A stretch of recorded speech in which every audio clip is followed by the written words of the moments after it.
You ready?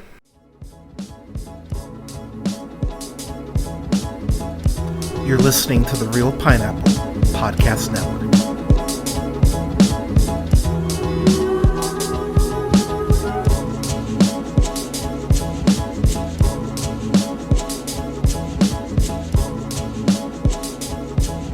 All right. Good evening, ladies and gentlemen, days and gays. This is the Real Pineapple. This is your humble host, Hunter, here. Happy Halloween to all of you. Please be safe if you're going out tonight. Please be safe if you're going out tonight. Please get a cab. No drinking and driving. Please be safe. Please be smart. But speaking of Halloween, I'm really excited. I've got an interview here today with two directors for the latest documentary, The Spirit of Halloween Town. I'm really excited to get into this. I've got I've got Bradford Thomason, I've got Brett Whitcomb. Guys, how you doing today? Good. Hello. Very Um, good. and and thank you again so much for taking the time on such the holy of days. I appreciate it. Brett, I'm gonna start with you, sir. So as someone who grew up with Halloween Town, when I got the link to this, I was like, "Wait, that Halloween Town?" I was like, "This must be a different Halloween Town that I'm not that I'm not aware that I'm not privy to." But yeah, it is. This is a documentary about the Halloween Town from the Disney films in this town in Oregon, going ahead and really bringing that to life. Why was this such an interesting subject for you and Bradford to go ahead and tackle?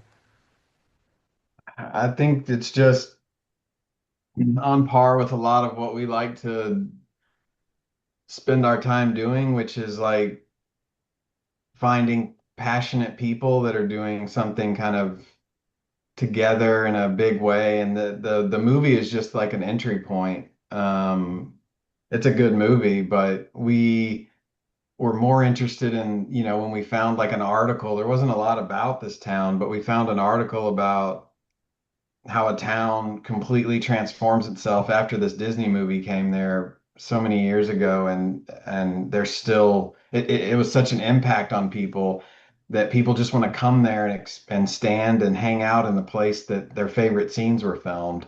And so when we found that and how that 60,000 people came to this small town because of Wow. that, we we just were both like, yeah, let's see if there's anything here. And so we started emailing and calling people and just started talking, and then it just, it became the documentary after, a bunch of research and time.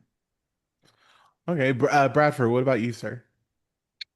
Yeah, I mean, it's the same thing. I think that we both had an interest in Halloween in general as a topic. And, we talked about a Halloween doc before, but we never really figured out what that was going to look like. And then when we found St. Helens, we thought, well, we can go there and talk to these people and see what life is like there, since they've transformed themselves. So that was it. So how small is the actual town? Because I like the term small town is thrown around quite often, but like how like I think you guys do a good job of really getting the small town feel in it coming across very genuine in terms of this town. Do you know what the population of the town actually is, or?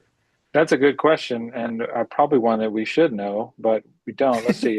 It says 14,000 people. Okay, yeah, that's small. Okay. Yeah. And then you're saying like 60,000 people were visiting Yeah. like during Yeah. that's Over crazy. the course of a month, yeah, they get a lot of people. And then, people come from all over for the parade. And I think that night is like 25,000 people just out in the square there, which is crazy. That's genuinely absurd. Um what I really appreciate about this documentary is that it's not just about the town, it really is about the people who make up the town. I don't want to give too much away, but there is you start off the documentary with this guy, and you just straight up ask this guy, like, a lot of people say his town is haunted. Do you believe that? And he straight up just goes, "Yeah, I don't want to discuss that on camera." And I was like, "Oh, all right. Well, that already fills me with a little bit of dread. And I think what I was surprised by is that you guys are juggling quite a bit here because you talk about the queen of Halloween Town, who I immediately was just like she just seems like a absolute sweetheart, and then what you find out about her and what kind of keeps her motivated to be the queen broke my heart. Like I was not expecting that at all. I was like, oh wow, okay. Was the were the personal stories of the people in the town, was that kind of what surprised you guys like the most in terms of doing this documentary? Yeah, definitely. I mean, once we started making calls and finding people, and we found Sadra, and they're like, it's like people lead you to other people. You just have to like take the dive of like, we're gonna make this documentary, we're gonna go to this town, and we're gonna hunker down. And of course, you do research, and you find, the people that you think you want to follow, but then someone says, "Have you talked to the Queen of Halloween Town?" And we're like, "No, but can we have her phone number?" And then we're at her house the next thing you know. And so you know, and then of course she's the best person ever. Come in, makes us food. Do y'all need a place to stay? It was just like incredible, honestly.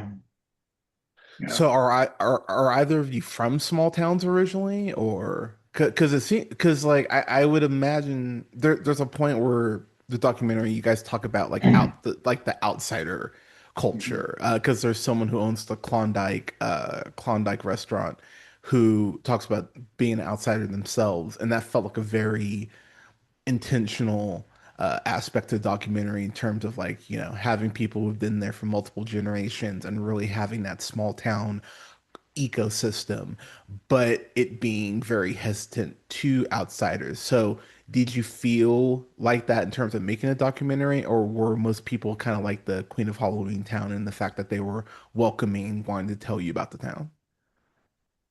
Well, I mean, for us, everyone was very welcoming, and I think that though, because Holcomb, came from Portland and came into St. Helens, these are the kinds of things that happen when towns like this become like tourism hubs, is that, people from out of town come in and build it up and, build places. And he bought this old restaurant hotel and he's building it up.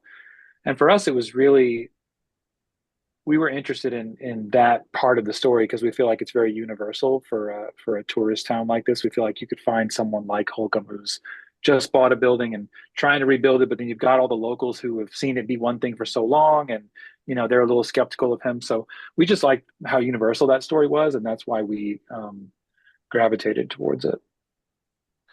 Yeah, I really like the fact that you got into it just enough, I'll say, because you have the more traditional people, and there's even a part where he talks about how someone's like, "Oh my gosh, did you hear that? A gay person went ahead and bought the Klondike bar." And I was like, "Oh," I was like, as someone who grew up in Pismo Beach, California, which is a very small town in itself, I was like, "Oh yeah, I've heard these conversations and how people gossip and whisper like that." I'm like, "Oh God, that's such a real feeling." And speaking of that, I was setting my watch because I actually didn't even watch the trailer for this. I just said, I was like, okay, this documentary sounds fun. I'm gonna watch it.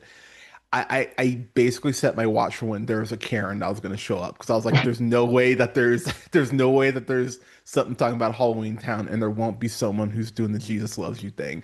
And there's this woman in documentary that as I'm watching, I'm like, oh, all right, yep, I feel like you're the one. And and there's this point. There's this point where she's singing like these Jesus songs like with her acoustic guitar on the other side of the street, and everyone is out like doing the Halloween stuff, and she's just like over like by herself. Um, I thought you got just enough of her to show that she's like that there is that opposition to this in the town. Did you encounter other people independent of her that like kind of were as strong in terms of their messaging of like, oh God, like we have to go through this every year and like the religious aspect? Did you encounter anyone else who was kind of in that ilk or? I mean, we ran into people that were opposed, general people that lived around there that just didn't weren't into it because it's inconvenient. Yeah. It's like they don't the streets get closed off, and the person you're talking about, like I was really like proud of her for, like I told her you're going to be the only person in this movie that is opposing this because we know of a couple people, but you're going to be the only one. And I said, just think about that. And then she just didn't know if she wanted to do it. And then, text me the next day is like, I'll do it. And we were like, all right, because she, and from her perspective, it's, you know, like she tells a story about almost getting run over. And then when we saw her like footage from the town meeting that we put in the movie, Yeah, yeah, yeah, the town we were hall. like, we really wanted to talk to her, and everyone kept saying, "Have you talked to her?" So it was like almost like the Queen of Halloween Town in a way that it was like you need to talk to this person, and that happens in small towns. It's like where they're like, "Oh, you got to talk to this person," and they'll just lead you to somebody else, and that's. But to your point, she was definitely had the strongest opinion for sure, to Yeah, say because the she, least. yeah, because she's not, there's this point where she goes to pray for someone who's dressed in. That was probably one of my favorite scenes in the movie because this person, like, they're engaged, they're engaging, they're like, okay, I'll stand here and let her kind of give her speech. And I think that was the thing that really endeared me to the town is that like people are passionate about it, but they weren't being like mean about it. Like there felt like there's a genuine like excitement uh to the whole Halloween Town aspect. In terms of other people in the town, there's this one paranormal investigator, and that guy, um, that guy was really interesting to me because he had all these different tattoos, speaking to different encounters that he had with the paranormal in terms of what he believed. Um, how much like was there anything from him or anyone from like the cut that you had to leave on the cutting room floor that you just didn't feel like vibe with the documentary, or like you just couldn't find a natural like space to kind of like put it in? Like, was there anything that you were like, oh, we wish we would put this in, but you just couldn't find space for it?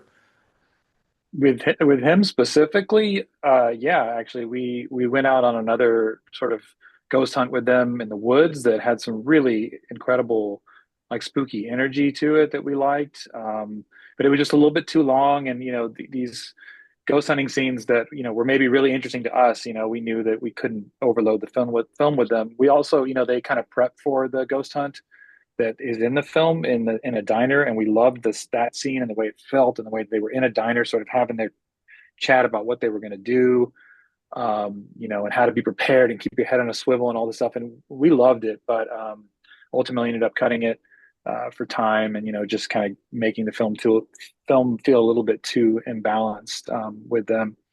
But yeah, there was definitely stuff with them, and there was stuff with other people we met that we had to cut because there's just a rich town with a lot of rich personalities and people.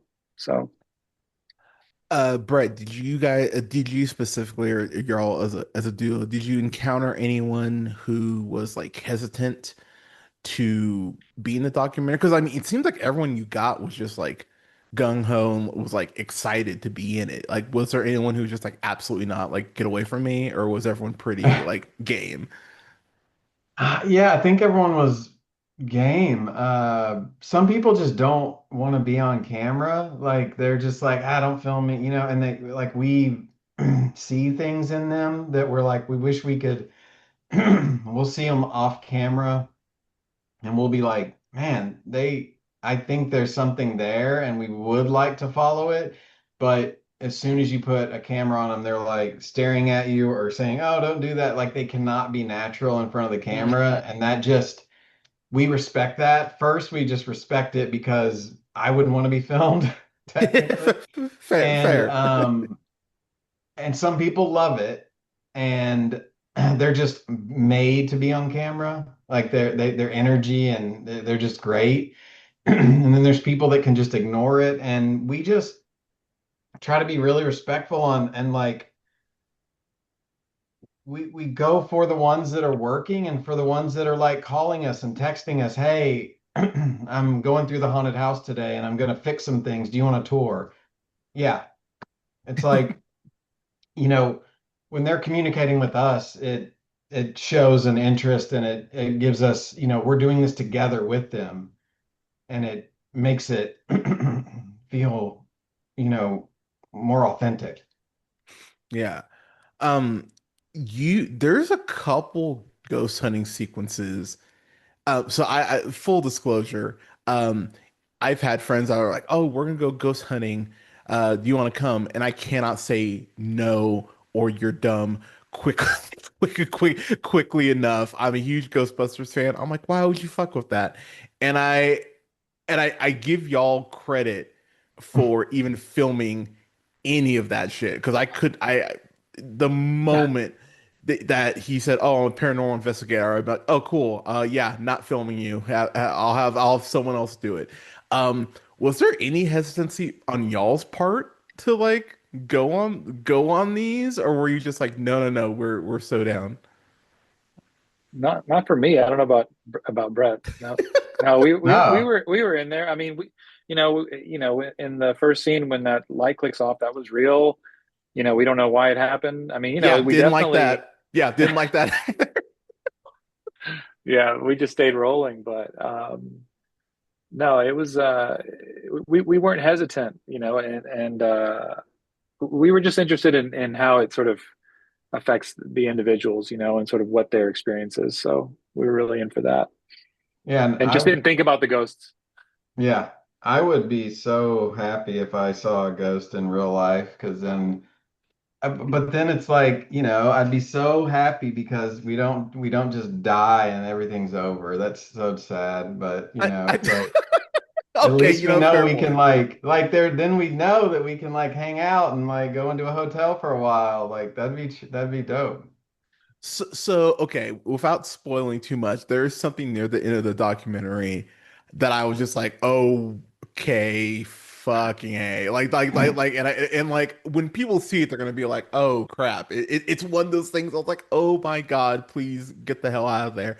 Um, you talking about the gentleman who owns the Klondike bar. There is this subplot where this woman had a not great experience there, and and his response is, I'll say less than kind. I laughed really hard. I was like, honestly, that like I've had a little more tact, but my response would have been at least in that realm. Because I thought the lady, I was like, oh, whatever, lady. But at the same time, I really like the way you broke down their story, in particular, and kind of going against not just the traditional nature of the town, but the traditional nature in which some people look at romantic relationships. And I really like the way you were able to kind of like blend the two. I thought you guys did an incredible job Thank you. of weaving that through with the documentary. Um, what was the biggest surprise for you in terms of doing the documentary? Whether it's like the town itself or the people you interviewed, what was the thing that like surprised you the most? Bradford, I'll start with you. Um, you know, I think that it's interesting because I mean, even though we go after passionate people, we try to talk to people who we think are going to be there with us and sharing their stories with us in very real ways. I'm always surprised by just how passionate people are and how much something means to them. I mean, the Queen of Halloween Town and Lori, the woman who doesn't like Halloween, I feel like they are both passionate about how they feel for different reasons. They both are dealing with a type of loss. I think actually everyone in the film is dealing with a type of loss when you really drill Yeah. down on it. And that manifests itself in different ways with every person in the movie. And so I think I was just surprised by how everyone's story was different, but everyone's story was like just very human and very powerful. Brett, what about you? I mean, just to elaborate on that, I think if I went across the street and took a camera to my neighbor's house, everyone's going through something that somebody that you can relate to in some way. And I think that I'm always surprised by if you just sit down and if they trust you, they watch your other movies, they see that we're respectful, we care about the people we make movies with, that there's always something people are dealing with. And I'm so surprised and happy the way that this movie, everyone had something going on that we were able to like interweave into this like tapestry portrait of a town that's loosely related to a movie. And it's like there are times when you make movies where you're like, oh crap, what's happening? You get kind of worried sometimes when it's not, if it's a clear movie like ABC, you're just telling a story of something like that. And you're there and you have a notebook of questions. Brad and I are going in this like children with like interest in this. Like it's like we're so interested and we just roll a camera, and I think I'm just always surprised by the human stories that we get. And then I'm surprised by how we're able to, and Brad in particular, how like he's able to interweave that in such a poetic way in the edit. We talk about things, we have note cards, but he'll do something in the edit and it's just like it's he's able to like put together the edit in a way that we experienced it in real life. Like if we got emotional with Sadra, it's hard to show that sometimes. We film with her for hours and hours and hours, and she's in the movie for a little bit, and somehow in the edit, it's able to portray the feeling and the heart that she has and the pain from her dad in such a short amount of time. So, always surprised by that. So I will say I wish we had more time with her, but I thought that you guys did a great job maximizing her screen impact given what she was going through. Because to your point, when she's talking about her passion for dance and choreography and how she lost that and why, I was like, wow, that's a like. uh, I think the thing that kept surprising me about the documentary, to give you guys the credit you deserve, is that it kept surprising me with how personal it was while taking on this like grand idea of the town. So you found a way to make the town its own character, but not losing the individual aspects of the people who inhabit that town. And I think that's a hell of a thread to be able to weave over a documentary. So I give you gentlemen both all the credit in the world Thank you. from that perspective. Um, Couple more questions for you. What was the best costume that you guys saw? Brett, I'll start with you.